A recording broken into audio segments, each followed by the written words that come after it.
Now, have you seen these people that have a number of kids and their kids are in 5 things each? How are they doing that stuff? Yeah, I always want to know.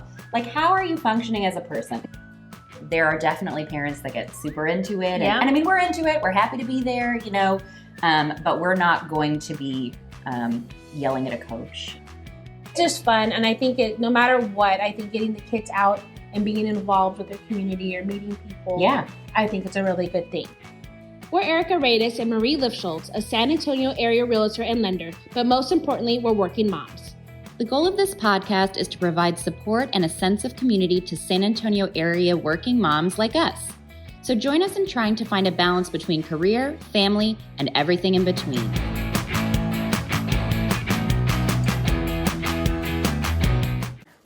Welcome to the 3rd episode of the Working Moms of San Antonio podcast.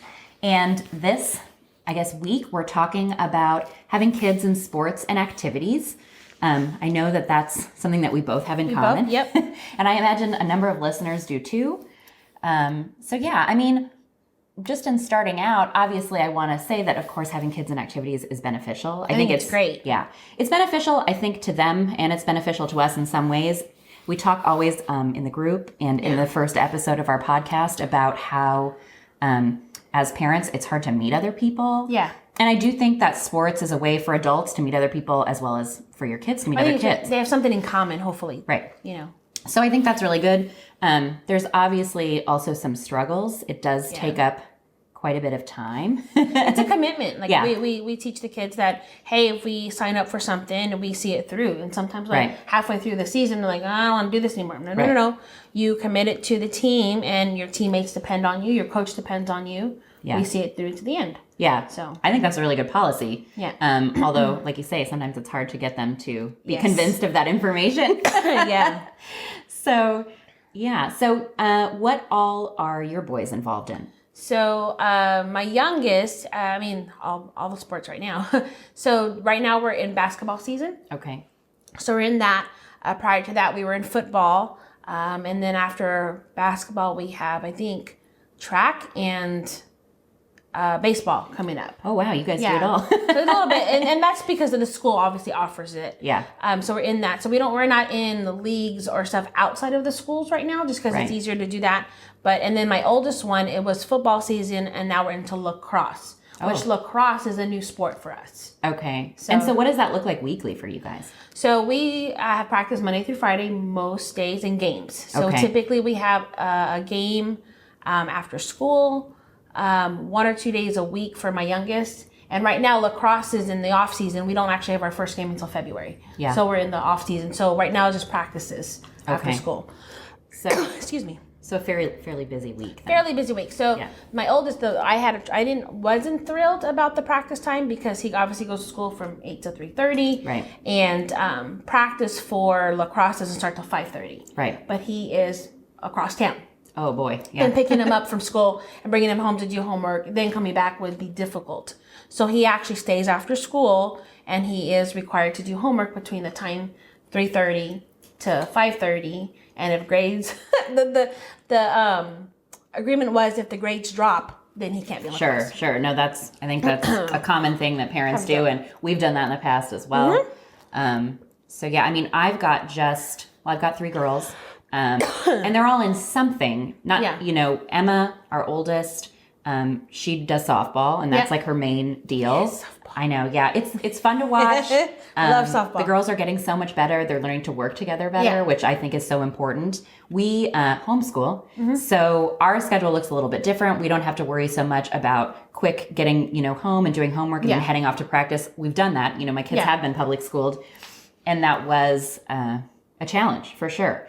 But it's still busy. I work full time, and my husband's also a real estate agent. And so, between that and homeschooling and their sports and, getting all that stuff done, it's a lot. Yeah. And the other girls? And the other 2 are in ballet class. So that's actually just once a week. It's not that serious. Got it. Our ballet studio is right here in Bulverde. It's a wonderful studio. What I love the most about it is that it's so relaxed. And we are that kind of a activities family. So there are definitely parents that get super into it. Yeah. And I mean, we're into it. We're happy to be there, you know, but we're not going to be yelling at a coach. And we're not going to be scolding our children for messing up or those type of things. Those parents that really get into it? Oh, yeah. Very passionate about Yes, it? Yeah. Yeah. So I was super surprised in the softball season, really how intense it can get in the spring season. And my oldest is going to be 11, you know, in a couple of weeks. So, you know, we're not talking high schools. In high school sports, I understand like the level of intensity a little bit more, but like when they're younger, it just can get more intense than I really imagined. Understood. Yeah. So there's that side of it too. So obviously while it's nice to make new friends for them and for us, there are all different kinds of personalities out there, you know, either on the field or in the studio or whatever you guys are doing. And so part of parenting and having kids in activities is dealing with different personalities. Yes. And I think the kids have to figure that out as well, because you have some that are really, I would use the word cocky, and they get offended, or, you know, like, so we didn't start my boys, so they did not start into sports probably until later in elementary school, where a lot of kids, you know, especially baseball's a big one, right? For boys, they start off in like little league or like 3 years old, and we just at the time didn't think, I'm like, we just don't have the time. We didn't live in town at that, you know, when they were that young, so driving in to do stuff was difficult, and we both, obviously my husband and I both work full time as well, so it was hard. Like, we'll get to it. Right. Well, I felt they were probably behind in knowing the sport and how to do things. Yeah, we've been there too. And then once they really got involved with it, and we really were like, hey, we're going to commit, we're really going to be part of this and be part of the team, COVID hit. So they really wanted to play, and then we couldn't get enough players to play. Oh, wow. Yeah. So my youngest was really, really disappointed. He actually turned out to be a really good pitcher, you know, just kind of a little bit of natural talent there, and fell behind because he kept wanting to be on the team and they couldn't get enough players to play. What a bummer. So that was a really big bummer on that. So that's kind of part. But then we got involved with, you know, with a lot of parents that had been involved for a long time, and them themselves were players. You know, and when they were kids and whatever, so very passionate. Yeah. And that's where they put a lot of their time and efforts, where we were like, hey, we're just coming out for fun. We want to be part of the team and make friends, where there's some people who take it very seriously. Like, it's, hey, we are working for a scholarship. Right, like, well, we're not there. Yeah, we're not there. We're not. Yeah. So, yeah. And there's nothing wrong with that. It just is different when you come into it not understanding that you have some people who are really competitive. Yeah. I mean, we love to win. We don't like losing. We want to win. Of course. But at the end of the day, it was a game for us where it was, you know, more serious they work hard at it, and it's great. So, so different personalities. Yeah. And it was different. I know something that this is just us in our household, I struggle with the fact that my girls don't do the stuff that I really know anything about. Yeah. So like I understand the rules, of course, and all of that. I played maybe for 1 year when I was a kid. I primarily played soccer when I was a kid for really a number of years. And so that's really what I know and remember. Yeah. And so I never danced. I didn't play softball really. I didn't do anything else. They love all that stuff. So, you know, while I'm excited to go, I don't always understand what's going on. I don't necessarily know. I don't necessarily know if they're like improving, you know, especially like in ballet, like they seem to be doing what the teacher's doing, but I don't know if it's good. I basically have to rely on the feedback from the coach or teacher to determine if they're actually making improvements in the class or not. So that's something that we do. I can understand that. Like, I didn't know. I mean, we watched football growing up with my dad. Yeah. But I didn't understand the rules. I'm like, where's the ball? I'm always following the wrong guy. Like, who has the ball? It was so frustrating. And now with lacrosse, I'm like, the ball's even smaller. I'm like, I don't know what's happening. Yeah. We're still learning. I think it's a mixture of hockey, soccer, football, all in one. Like, it's I don't know what's going on. It's just fun. And I think no matter what, I think getting the kids out and being involved with their community or meeting people. Yeah. I think it's a really good thing. I do too. I think it's good. Now, have you seen these people that have a number of kids and their kids are in 5 things each? How are they doing that stuff? Yeah, I always want to know. Like, how are you functioning as a person? Well, I have to balance. Yeah, what we do seems like a lot, and what we do is minimal compared to some of these families that have people and their kids that are involved in so many things. Yeah.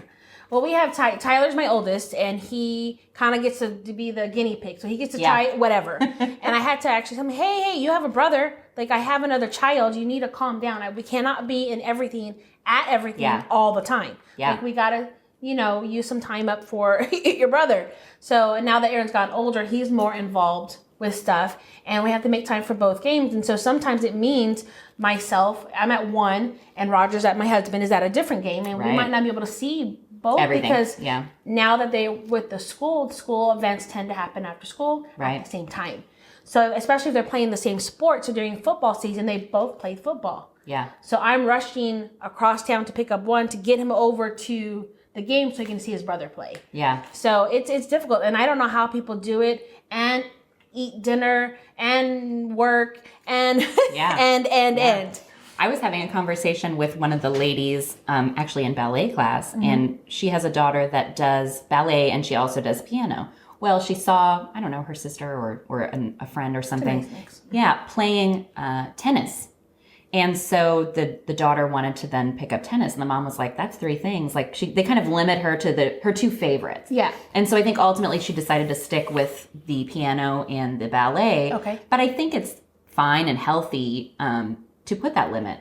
You also don't want to overstress the kid, right? I mean, no, and you also have time for homework. Yeah. And sometimes you just want to bum around, and that's healthy too. I think doing that sort of stuff is super important as well.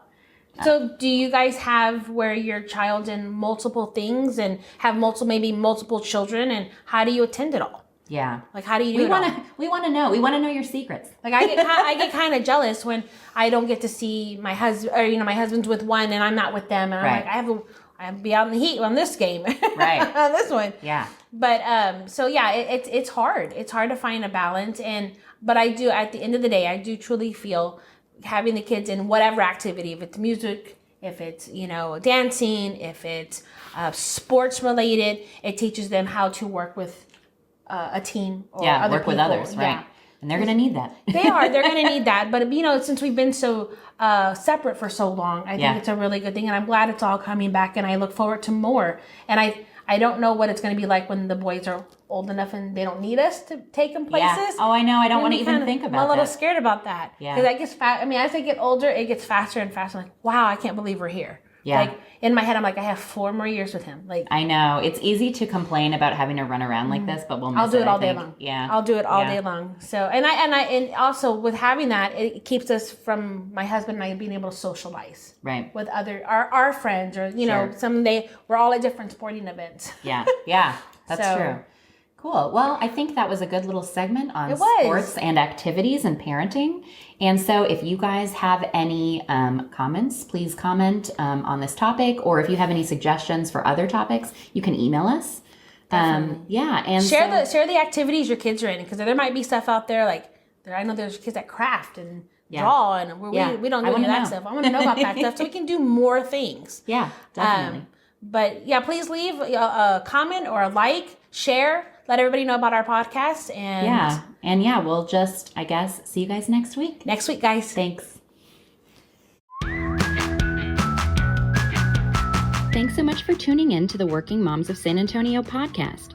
Be sure to follow us on social media at our respective Instagram accounts, or join our Working Moms of San Antonio Facebook group. Those links can be found in our episode description. If you have an episode topic suggestion or question, please email us at office@radisagent.com. And be sure to subscribe to the podcast and leave us a review. See you next week.